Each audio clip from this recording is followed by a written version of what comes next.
Hello and welcome to the Celtic Way Morning Briefing Live for Thursday, January the 5th. I'm joined today by TCW news writer Aidan Macdonald. How's it going, Aidan? You good? You warm? Yeah, I'm good, Sean. How are you? Aye, not bad. Never warm, you know me. Nice one, right? Before we dive in to several things that we've got to talk about today, just a wee reminder that our New Year's subscription offer is still running, and that's £1 for 2 months of full access to the website. Because, of course, as we're always saying, we're more than just these podcasts. There's in-depth features, analysis, opinion columns, statistical deep dives, big interviews, all sorts on the website, and you can get access to it all and support us doing this for just £1. Or if you prefer the yearly sub, then that's 25% off, and that's down to £26 just now too. Need to get that graphic changed, Aidan. It still says Merry Christmas rather than Happy New Year. Holding on to the glory days. Right, I've put the link in the comments for that, but right into it, Aidan. Giorgos Giakoumakis, it's still rumbling on. Latest reports are of interest from Danish side FC Midtjylland, who we'll all remember from the Champions League qualifiers last season. Ange Postecoglou's first competitive opponents as Celtic manager, actually. Danish outlet BT said that Midtjylland are interested, and some articles even suggested that they've contacted the club about it. Later on last night, more articles came out saying that Celtic's asking price was going to be around €6 or €7 million.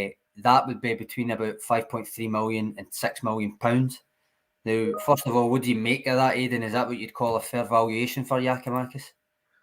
I think, just in my opinion, given what he's contributed since he came, I would maybe be hoping for a wee bit more, but I do understand with his age and that. He's 28, isn't he, Sean? So he's getting he's in his peak years now, so really if he's getting a kind of big move or a move elsewhere, this could be one of the last. So I know it's maybe not quite the same as you're selling somebody who's 21, 22, who's not even hit their peak. You can maybe add like an extra 10 million or whatever on. I would be hoping the club can maybe try and get at least 10 just because of the goals and that he's scored. But I can understand maybe when he was first brought in, if he was then to be sold on within the near future, that'd be the sort of asking price they would have. Is that the sort of level of club you were expecting to be interested in? Is it maybe a wee bit left field? I did kind of think that it would maybe be a lower half Premier League team. I don't know, even maybe like a Southampton or something like that. And that's not just because every Celtic player at one stage was going to Southampton, I should say. Because I think he could score goals at a decent level if he's getting service, which I'm sure at a lot of Premier League clubs he would get just as much service as he would at Celtic. I thought he could maybe go there, but yeah, this came quite left field. I definitely wouldn't have picked Midtjylland as one of the teams that would be in for Giakoumakis or one of the teams that he'd potentially maybe consider going to.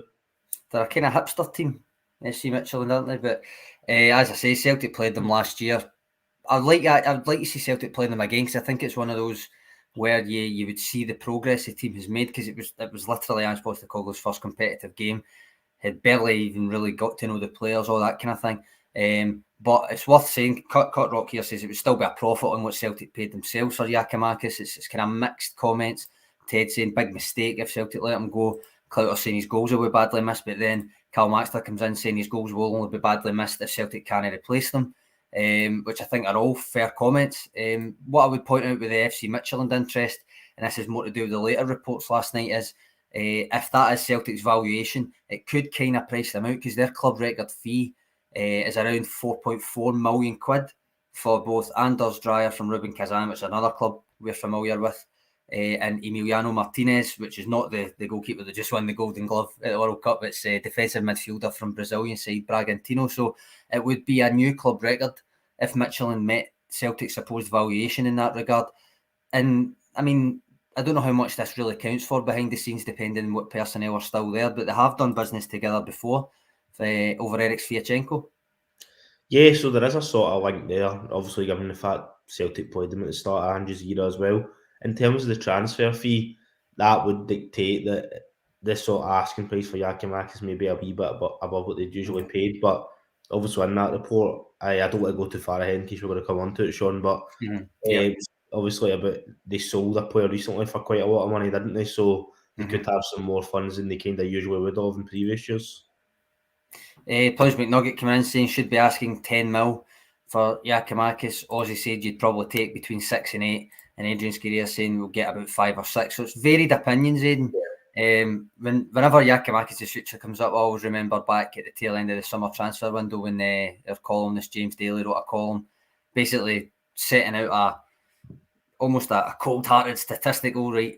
This is the kind of player that he is. You could feasibly replace him. So if somebody comes in with a decent bid, they need to listen to the offers, and he got absolutely slaughtered for it, Aidan, at the time. Funny how most people seem to have this kind of opinion now, albeit in our few months of not particularly starting games, even though he still scored goals. I suppose what I'm going to ask you next, Aidan, is, like Tony, do you feel that there should be an avenue for him to stay at Celtic with a renegotiated deal, given this seems to be, by all accounts, the kind of the source of the reports that he might go? Yeah, I would be quite happy for Giakoumakis to stay if they were renegotiating maybe a slightly different deal.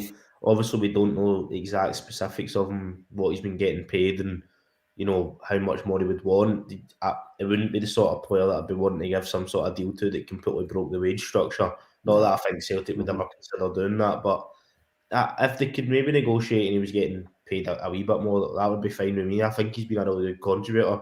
Even this season, he's not really played. He's still got, is it 8 goals and 1 assist, I think, across 29 games, I think it is. So, given that he's not been playing a lot, he's still done quite well. But if it was sort of him trying to become one of the highest paid players, which I'm not saying that's what he's wanting to do, but if that's what the potential would be, then maybe you would be having to look to move him on. But if it was just a slight increase, I'd be quite happy to give it to him, just because I think he's already shown what he can do. For me, I mean, I've said before, if he wanted to improve terms based on performance after one season, then really his rep should have got it and set it in writing when he signed, right? But obviously there's still something to be said about a so-called gentleman's agreement too. See if the club have intimated that it would be the case. But overall, I think it depends on the offer, really. Because if someone comes in and offers really good money, then fair enough. It's always likely the club will sell regardless of who you are. But he's also got a long contract, so they've every right to demand really good money for him. So if they feel that is what they would accept, there's no reason they need to accept lower than that when the ball is in their court in that sense. Although what I would say, Aidan, is that if he continues not to get much game time, then clearly buying clubs will use that as a means to want to pay less for him. So in terms of getting an optimum return, probably the summer just passed or now could be as high as it gets. That said, you never know what will happen with Kyogo's fitness, because it was around this time last season that Giakoumakis got his chance in the first team and took it superbly so. So I think it is an odd one. Yeah, I mean, the transfer fee will probably a lot of the time be dictated by the sort of player's current situation. And I know what you're saying in terms of like peak value, you're probably right. Whether it was just the summer past or maybe now, maybe even stretching it a wee bit with the summer coming if he was to, have another strong 6 months or that. But at the injury point is valid. Also, Kyogo's been relatively injury-free in the sort of 22-23 campaign so far, but he was injured a couple of times last year, wasn't he? There was a couple of hamstring situations, so fingers crossed that doesn't happen, but it could. And then if Giakoumakis suddenly becomes the main striker, for example, if Kyogo was to get a knock against Kilmarnock at the weekend, that Giakoumakis is then the number one choice, isn't he, through the middle? So it's something the club obviously need to consider. But yeah, I think your point in terms of the maximum value, you're right. It is probably the summer just passed or this window, even though that does kind of contradict what I was saying, because I wouldn't mind negotiating new terms, but I do agree with you on that one. Son of Scotland saying he's a big fan favourite. He played a big part in the title. He played an absolutely pivotal part in that title, including getting the clincher itself up at Tannadice. But I remember when Tony done his newsletter last month on this situation, basically saying he doesn't need to hear from anyone on it apart from the player or his agent, or he wasn't even fussed about his agent, I'm not going to lie, or the manager himself or Michael Nicholson. In that sense, the point was made. We made it on here as well that he's got a young family. He's got 2 under 2, I think. Was obviously enjoying himself last season. And there's a lot of comments saying they don't think it is really about money. It's more about the kind of combination of the principle of I've played well, I want a wee bit more recompense, and the game time that he's not getting this season. But either way, Aidan, it's almost, you kind of know what situation you're getting into, do you know? Because Kyogo's the first choice striker. I don't think many people really were under any illusions that was always going to be the case if he's fit. So unless of course Giakoumakis felt, well, if I played well enough last year, I should have been within in a shout. But realistically, he is the second choice, so the game time is never going to be at the level Kyogo's is at. Yeah, and I think even though Giakoumakis finished the season really strongly in the last campaign, over pre-season going into the start of this season, knowing that Kyogo was back fit, I don't think anybody was under any doubt that he was number one, and he's been relatively clinical this season, Kyogo, in front of goal. I know maybe at times he wasn't always performing well, but his goal return, assist return, has been quite good this season. So yeah, I would like to think that Giakoumakis, as well as he did play, he wasn't suddenly thinking he was going to be the main striker, because that I've never really had that perception since, apart from that spell, obviously last season when Kilo was out injured. Giakoumakis was literally the only option because Ayeti was out injured as well. I'd never really had the impression that Giakoumakis was going to be the number one striker at Celtic, to be honest. Sure. Michael Ross came in saying if he does go to a club like Midtjylland, who remember are routinely in Europe, but it's not like it's a mid-table Danish club. It's not about money for him; it's about game time.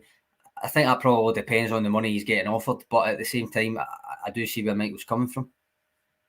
Yeah, obviously we don't know what sort of wages he'd be able to hand out. The fact he did obviously sell that the midfielder Evander to Portland Timbers in the MLS, I think it was for about 10 or 11 million euros. So they do have a wee bit of money to spend, whether that be in terms of transfer fee or wages. But yeah, we also don't know the specifics of that. And if it is game time orientated purely off that, and that as a team that I think that season they beat Celtic, they did, or no, was it the season before they were in the Champions League? I can't remember, but they've been in the Champions League within the last couple of years, not just the qualifiers, the actual group stages, and they're routinely in Europa League, Conference League, etc. So it would be relatively enough guaranteed football. They're obviously one of the top teams in Denmark, always going for titles and cups. So if it's purely game time orientated, then that maybe it wouldn't be the worst move for him if it's going to be regular European football, a decent enough league. But I once again should say I was just quite surprised when I seen that link, to be honest. What Kaiser's saying there, not as much the fee, but when he's talking about a mid-tier Premier League team, that was kind of what I envisioned Giakoumakis leaving. If he was going to leave either the summer just passed on January, that was, for whatever reason, that was just in my head. So I was quite surprised when I seen Midtjylland pop up. For the ones that listen on the podcast later on, Kaiser's comment is he's worth at least 8 million to a mid-table Premier League team, in his opinion. I think, obviously, I mean, it's a cop-out to say you're only worth what somebody's going to pay for you, but I suppose it is true. But I wonder, it depends on a team's kind of infrastructure and the way that they want to play their football, because he is a certain type of striker. He's obviously not got the kind of all-round profile of some other strikers, but he gets the ball in the net, albeit, as I've said before, that season at VVV Venlo and then last season is really the only 2 seasons in which he's conceivably done that on a regular basis, which again is kind of feeding into that. This is probably when you will get the most money you'll ever get from him. So I don't know. I don't know if an English Premier League team would really be interested. But obviously, if they are, my EPL tax thing applies. So I add another few million on it right away. Oh, you've got to. There's an EPL tax. I mean, this kind of leads us on to the next one, Aidan, which is a striker again, or really 2 strikers. First one side, Hamulic, Bosnian centre forward for Stal in Poland. And then the second one, Cho Gyu-sung, the South Korean international, saw score a couple of times at the World Cup. We've spoken about both of them before, but the Hamulic report has reared its head again. He's 6'2" so far this season in the Polish top flight, 9 goals and 2 assists, so joint top scorer in the division, and it's around 1,300 or so minutes, meaning it's a goal or assist every 121 minutes. Cho's also 6'2", Aidan, and in the Korean season just finished, he got 21 goals and 6 assists in just under 3,000 minutes, so a goal or assist every 108 minutes. They are both forwards with a bit of height, but I've got to say their games are slightly different. With Stuart Ross put together a scout report, which I'll put in the comments, and it is in the description already, directly comparing the both of them and how far they would fit in at Celtic. And that was back when Hamulic was first linked last month. So anybody wanting more information, I'll put that in the comments and it's in the description. But Aidan, Stewart's conclusion was basically that Cho is the better all-round player, but that Hamulic would bring something to the table as a direct threat and has maybe got a wee bit more about him in terms of being able to carry the ball than the likes of Giorgos Giakoumakis. Yeah, I mean, I think they would both be able to add something, given the stats you've just rounded off there, Sean. They've had relatively good seasons. Obviously, we know Cho got a couple of goals at the World Cup as well. South Korea got to the last 16 as well, so he's playing at a pretty decent level. I think if Giakoumakis is to leave, then that is probably would be a sort of interesting player to replace him with, of sort of a big physical player, maybe both of them, maybe a wee bit more technical than Giakoumakis.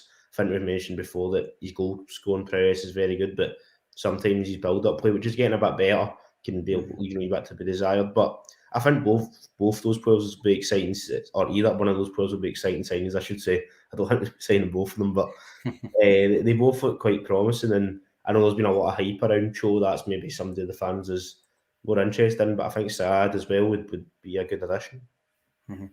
There's a few comments here. Andrew Galea saying because he's down under, he sees Australian players playing against Korean players quite regularly, and he likes the look of Cho specifically. Michael Ross asking, what do you know about Cho apart from the 2 World Cup goals? I kind of said there, but I will put I'll dig the link out because I've not put it in yet. Stuart Ross's kind of direct comparison way of scouting the two of them, which I think works well now that the two of them are still getting linked a month later. But yeah, I think is this only a thing if Giakoumakis leaves, Aidan, or is about to leave, or do you think a third striker is required regardless? Because that's a couple of comments I've seen saying it doesn't really matter if Giakoumakis leaves. They think Celtic need a third striker regardless. Me and Tony discussed this. I think it was last week, on the end of last week. We were kind of posed the same question by one of the commenters, and we kind of agreed that if somebody's coming in, they've got to be first team quality, really, to be challenging for ideally Kyogo's spot. I mean, they might not come in and be able to do it straight away, but longer term, they've got to be trying to do that. I think me and Tony both agreed that we would like Celtic to try and bring in a third striker, regardless of what happened with Giakoumakis. But we also kind of agreed that you don't want to be bringing in somebody who's very much only going to be their only side of objective as being third choice. You know, they maybe only playing early round League Cup or Scottish Cup games to make the odd sub appearance and just want to develop the squad as much as he says. And so far, evidence would say that he's definitely did that. From when he came in, we would kind of both would like somebody to come in and challenge for number one. Whether or not that's Cho, etc. We don't know that until they're coming in. But I think it's got to be somebody that's going to be challenging for number one. I don't want an equivalent to a sort of like backup goalkeeping type signing, but for the strikers, if you know what I mean. I think it's important that you try and develop the squad as much as possible. I know every single signing is not going to be a first team player because you can only put 11 players on the field. But in terms of this position, I'd be wanting somebody that could challenge at least Giakoumakis and probably Kyogo as well. I mean, my thoughts have been pretty consistent on this. I think whether it's as a third striker or a new second option, if Giakoumakis were to go, then it really has to be somebody that's at least conceivably better than both Kyogo and Giakoumakis, because otherwise it will just be the same situation that Giakoumakis finds himself in just now. The exception to that being if it were to be a striker who almost accepts the almost second fiddle role and also thrives in it, which isn't always the case. Because if you're thriving as a striker, that usually means that you're scoring.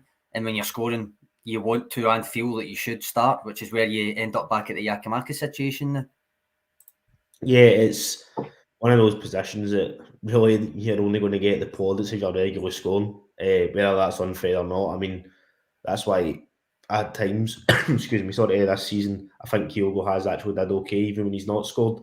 But we've seen a wee bit round about the Champions League campaign and some of the domestic fixtures in and about there that he was getting a wee bit of criticism online because he went so many games without a goal. So it's very much a position where a lot of it is determined by how much game time you're getting and how much you're taking advantage of that in terms of your sort of finishing.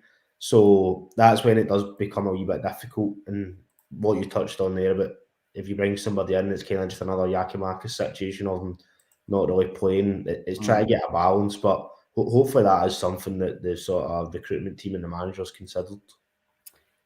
Given you just mentioned game time and making the most of your game time, Aidan, that kind of leads us brilliantly on to the next topic, which is, well, it comes from reports from Danish outlet BT again, and they say that Oliver Abildgaard is attracting plenty of interest from countries like Germany, Italy and Turkey. So it's a straightforward question this time, Aidan. He's not started once He's played just 204 minutes in total since joining. I won't say on a season-long loan deal because the club is still saying a season-long deal with the intricacies of the Russia situation, etc. But regardless, presumably it can be cancelled. So with all that in mind, is it fair enough to just cut your losses with Oliver Abildgaard in this window? I would say so, particularly for Wata coming in as well, who plays that position. I think the writing was on the wall for Abildgaard. I know we mentioned at the time that when Cal McGregor was injured, it was Matt O'Reilly who dropped back rather than somebody who was brought in naturally to play that position. So yeah, it's a shame it's not worked out. He was obviously getting hyped up quite a lot when he came in. A few his scouting reports all looked promising, the usual YouTube clip, etc. But I think that was yet another YouTube scenario where we get burned a wee bit. But he's obviously not doing it in training, Sean, to be honest. And I don't think it's unfair to say that the manager and the coaching staff don't rate him that highly. The fact he's only played 9 times, he didn't, even when Cal McGregor was injured and Matt O'Reilly was playing, Matt O'Reilly was doing mostly 90 minutes across those games as well. If Abildgaard was coming on, it was wee sort of 5-10 minute cameos. So yeah, I think it's fair to say it wouldn't be a bad thing if the Celtic cut their losses in January. I think the longest they got was that Leipzig game when McGregor got injured. Yeah, which was a sort of which I actually thought he did okay, given it was his right. 4th proper game in like a year or whatever it was. I can't remember what I said at the time, but I did write it down accurately at the time. But you've got to remember they've also just signed Iwata. Add on to that the Ideguchi situation. James McCarthy's still kicking about, albeit he counts as a homegrown player for Scottish homegrown player rather than Celtic homegrown player. Is it just one of those ones where it might end up Ideguchi's situation as well, but maybe that the two of them, one, there's not been that many chances. The limited chances there have been, they haven't taken. And if there are any suitors, it's maybe just right. You can't really turn down a suitor for someone who's not going to play. Yeah, I think it's probably both of those reasons, to be honest. Particularly with Ideguchi, given he's an actual signed player, if a team's coming in offering money. Celtic didn't pay a lot for him either. They're probably quite happy to just get him off the wage bill, I would say, because he's not really featured. And with Abildgaard, yeah, it's probably a relatively similar situation. It's also a shame when players don't work out. Not every signing is, but I think with Iwata coming in, he's been J-League Player of the Year, looks really promising. He's the one that you probably want in behind challenging McGregor for the sort of number 6 position. Maybe sometimes even starting ahead of McGregor so he can move forward, etc. So to keep bringing in players of that quality, you do need to move players on, and I think Abildgaard falls into that category. I mean, there's a few comments coming in. Kaiser mentioning that he thinks they were holding on to Oliver Abildgaard till the contract situation in Russia and all that was solidified, and he thinks he's on a free in the summer. So basically, he reckons they were just monitoring the progress, keeping them in and about in case he did flourish, and then they would have been able to sign him, which I think is probably accurate because they were at pains to stress it was a season-long deal, not a season-long loan deal. Yeah. Unlike with Haksabanovic, which was a 5-year transfer, it was a 5-year deal.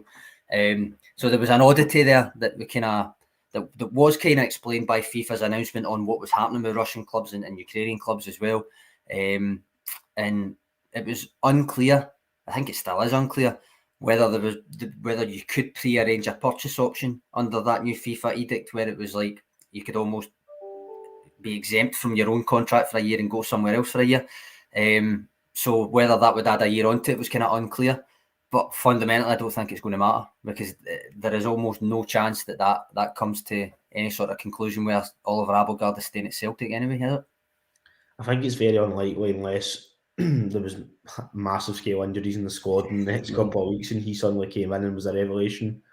And I think even if Iwata hadn't been signed, Sean, yet, if it was maybe still being rumoured or you'd been linked with somebody else, I would still think there was a high chance that Abildgaard would probably get put back to Rubin Kazan in January anyway. So the fact that he's now been announced as coming in as a Celtic player is pretty much done for Abildgaard, I would say. I know he was on the bench at the weekend, but I think some of that was forced by the bug that was going through the squad and less players being available. Aye. We've got a kind of a mini debate going on about Giakoumakis' transfer fee when he came. Why was it so low and different things? I think it was so low because it was the first season he'd done it. I think it's as simple as that although there were teams interested, I think the type of player that he was and the team he played for, and all right, he was a top scorer in the Eredivisie, but I think the fact that it was his first real goal scoring season meant that his fee wasn't going to be inflated beyond Celtic's means, put it that way, and they saw an opportunity and they took it. Yeah, I think that's probably fair enough. I mean, given his age as well, so when Celtic signed him, he would have been either 26, he would have been, I think, so 26, and that was his first season having scored that many goals. If it was a young player scoring those goals in the Eredivisie, I don't think it's unfair to say that probably would have been outside the Celtic's sort of budget. Yeah. If a player that was, 18, 19, 20, scoring 19 goals in the Dutch league for a team that get relegated as well, I don't think Celtic would have been able to have got him. But, if Giakoumakis does move on, it's been a pretty successful signing. I mean, he was the main striker for the second half of last season. Scored some big goals in that time, some memorable goals. The goal, as you said, up at Dundee United to clinch the league, the late header against Dundee, or the hat-trick, I should say, against Dundee, which included the late header. So he moves on with everybody's best wishes if that is what happens. But in terms of the price why Celtic were able to get him for that fee, it's probably just due to his age, like you said, and the fact that was the first season. Not that he turned up, but the first season that he performed to his full ability. I think that there's a comment, I can't remember who said it, there was a comment further back saying it at 28, with a goal scoring season behind him, he's coming peak value, that kind of thing. And I do agree. I don't think peak value is at 28, not anymore. In the current market, you pay more for what you could be than what you actually are. So a younger player will go for more. It's just a fact of the market. You pay more for potential. So in terms of peak value for a player, it's not really 28. But in terms of Giakoumakis' own situation, given his career history, what he's doing now at Celtic and that season at VVV Venlo, probably you're not going to get any more than what you would be peak value for him at this age. But in general terms, when it comes to a transfer, you'll get more for a younger player just because of potential more than anything else, what they could become. Yeah, I think the only way Celtic would probably get more money for Giakoumakis in the summer would be if Kyogo was to get injured now and he came in and had an even better second half of the season they had last year, scored like 20 odd goals or something. Then even though his contract would have less on it in the summer, that maybe would be more evidence that he was performing over a longer stretch. But yeah, at the moment he's had sort of 2 seasons or 2.5 seasons, because he still did quite well this season in terms of his goal tally in which he's performed. So yeah, if you are going to sell him, this is probably really, the summer just passed, or now is probably the peak time to do it. Now, before we wrap up, Aidan, I'm going to tease people with this because we're not going to talk about it today because I know Tony wants to talk about it. So we're going to wait until Tony's back on. But Chris comes in with a comment saying, think Celtic need a keeper big time. Joe Hart was gone, too slow, no reflexes. I am not going to offer a comment on that just now, Aidan, because I know Tony wants to talk about it. So I'll leave it until Tony can come back on. But watch this space, Chris, because we will discuss Joe Hart in more detail. There might even be a column or two in the next few weeks. But I think fancy calling it a day there, Aidan. Yeah, sounds good. Good stuff today. Really enjoyed it. Another reminder before we go, we've got a New Year subscription deal running, £1 for 2 months, £26 for the year, which is 25% off that price. So get on that, and really chuffed with how many of you have so far. Much appreciated. But that's us for today. We will all be back tomorrow to preview the Kilmarnock match and all that. Thanks for all your comments, first of all your messages, all your debate points, all your disagreements, all your agreements, and thank you, Aidan, for your input as well. We will see you all later. Thank you. Cheers, guys.